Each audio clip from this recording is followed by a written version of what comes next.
ચૂંટણીમાં વોટ લેવાના હતા ત્યારે તો ભાજપનું ટોળું ને ટોળું આવતું હતું, પરંતુ અત્યારે અમારી મદદમાં એક પણ વ્યક્તિ આવતું નથી। આ શબ્દ છે સાણંદના ખેડૂતોના। ખેડૂતો છેલ્લા 9 દિવસથી આંદોલન કરી રહ્યા છે, પરંતુ તેમને કોઈ સાંભળવાવાળું નથી। અને આ વાત છે કેન્દ્રીય ગૃહમંત્રી અમિત શાહના મત વિસ્તારની। શું છે આ સમગ્ર મામલો, વાત કરીશું આ વિડીયોમાં। વૈષ્ણવજન તો તેને કહીએ જે પીડ પરાઈ જાનાને રે। નમસ્કાર, નવજીવન ન્યૂઝમાં આપનું સ્વાગત છે। હું છું જયંત દાફડા। સાણંદના ડરણ ગામમાં ખેડૂતો ઔદ્યોગિક પાણીના નિકાલ માટે નાખવામાં આવી રહેલી પાઇપલાઇનના વિરોધમાં છેલ્લા 9 દિવસથી આંદોલન કરી રહ્યા છે। ઔદ્યોગિક પાણીના નિકાલ માટે ખેતરોની વચ્ચેથી તંત્ર દ્વારા કરવામાં આવી રહેલા ખોદકામોનો ખેડૂત વિરોધ કરી રહ્યા છે। 1000 વીઘા ખેતરમાં 77 કરોડના ખર્ચે પાઇપલાઇન નાખવામાં આવી રહી છે અને ખેડૂતોનો આક્ષેપ છે કે ઔદ્યોગિક એકમોને ફાયદો કરવા માટે સિંચાઈ વિભાગ તેમની કિંમતી જમીન પડાવી રહ્યું છે। જો કે આજે ખેડૂત આંદોલનમાં આમ આદમી પાર્ટીના નેતા ઈશુદાન ગઢવી પહોંચ્યા હતા, જ્યાં એક વૃદ્ધ મહિલાએ ઈશુદાન ગઢવીને શું કહ્યું હતું તે પણ સાંભળો। તો બે આ જમીન અમારી જતી રહે તો અમારા બા બચ્ચા અમે ભણાવીએ છીએ, ખબરાઈએ। કેટલા દિવસથી બેઠા તો? આજે 9 દિવસ થયા એમ કોઈ સાંભળતું નથી, કોઈ આવતું નથી। તો અમારી આ જમીન જતી રહે, આ તો અમારા બાપ દાદાની છે અને અમારું અહીં કશું ના હોય તો અમને અહીં બેસી રહેવા દે? હા, તો કોઈ નિર્ણય હાલે છે કઈ મોટા? અને વોટ લેવાના હોય તો આવે છે તાનો તો આખું ગામ ફરી વળવાનું બધાને કે વોટ કઈ રીતે લે છે ભાજપ વાળા? કઈ રીતે લે?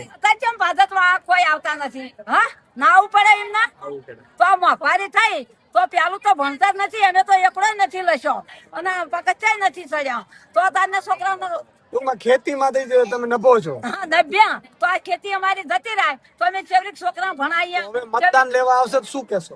ભાઈ તો અહીં આવતા નથી, હાજરી હાલવા કઈ ક્યાંય તો આવતા નથી, તો પછી એમને મોટા કરીને અમારે શું કરવાના?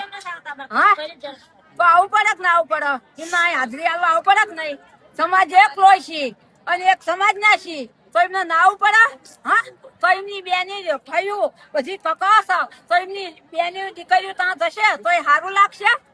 હા, રીન જશે તો વોટ લેવાના હતા ત્યાં કે બોને ગામમાં ફરો કોનું ભાઈ કે? હા, તો અમે અત્યારે હજી ટૂંકમાં આંદોલન કરતા રહેશો? હા, આંદોલન સારું રહેશે બધી ના આ બધી અસુરી બેઠા એમનો તો પણ આથી કોઈ હટવાના નથી, સમજ્યા?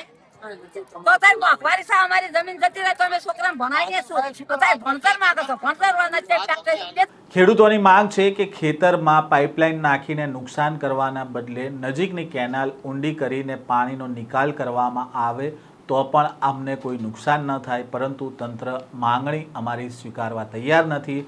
આંદોલનના 9મા દિવસે સરકારી તંત્રએ ખેતરોની વીજળી પણ બંધ કરી દીધી છે, જેના કારણે ખેડૂતોમાં રોષ જોવા મળી રહ્યો છે। આ આંદોલનને હવે 70થી વધુ ગામ લોકોનું સમર્થન મળ્યું છે અને આજે આમ આદમી પાર્ટીના ગુજરાત પ્રદેશ પ્રમુખ ઈશુદાન ગઢવી પણ આ આંદોલન પર પહોંચ્યા હતા અને સ્થાનિક લોકોનો આક્ષેપ હતો કે અમારા જે ધારાસભ્ય કનુ પટેલ અને સાંસદ અમિત શાહ છે તેમના અમે ગીતો ગાઈ અને વિરોધ કરી રહ્યા છે।